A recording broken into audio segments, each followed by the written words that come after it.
Mapagpalang araw po sa ating lahat. Ako nga po pala si Angela Jan Agner at welcome po sa aking 365 Daily Devotion ni Pastor Russell Ocampo Seminary Edition. At ngayong araw po ay October 23, 2025 at ang topic po natin ngayong araw ay Union with Christ.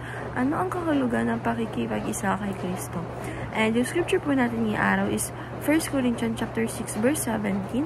And yung sabi po dito sa ating concept na union with Christ is the believer's spiritual and covenantal union with Jesus, through which all blessings, all salvation flow by faith and the Spirit.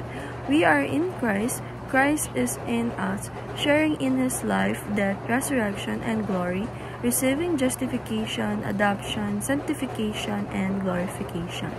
And sabi po dito sa ating scripture na 1 Corinthians chapter 6 verse 17, but whoever is unified with the Lord is one with Him in the Spirit. Sa Tagalog po, ang nakikipag-isa sa Panginoon ay nakikipag-isa sa Kanya sa Espiritu.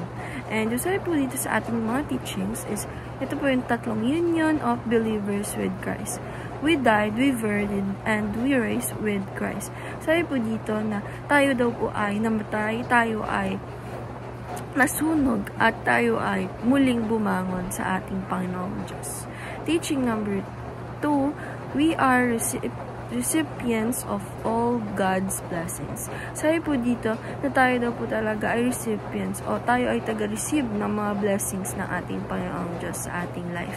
And teaching number 3, we are internally loved and secure in Christ. Sabi po dito na yung union of believers with Christ is hindi lang ito pagkabuhay natin muli with our Christ. Hindi lang ito pagbibigay ng tayo yung nagre-receive lahat ng blessings ng ating Panginoong Diyos.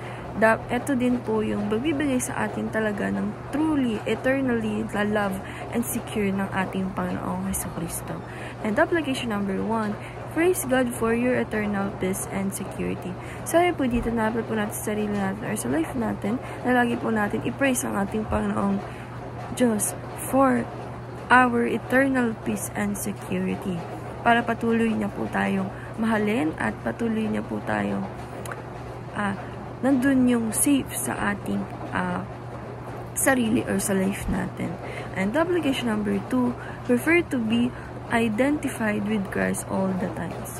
Sabi po dito, na-apply po natin sa sarili natin or sa life natin na dapat tayo bilang Christian is dapat prepare tayo na tayo ay nakikita sa atin yung ating Panginoong Jesucristo sa mga actions natin at iba pa at pati din sa pananalita natin. Dapat nakikita sa atin ang ating Panginoong Jesucristo all times. And application number 3, pray for more of God's blessing and to become a faithful steward. Sabi po dito, dapat po natin sa sarili natin or sa life natin na patuloy tayo mag-pray na tayo ay mag-pray na makakuha tayo ng more blessings sa ating Panginoong Diyos and to become a faithful steward ng ating Panginoong Diyos. And dahil lang po ngayong araw, maraming salamat. God bless.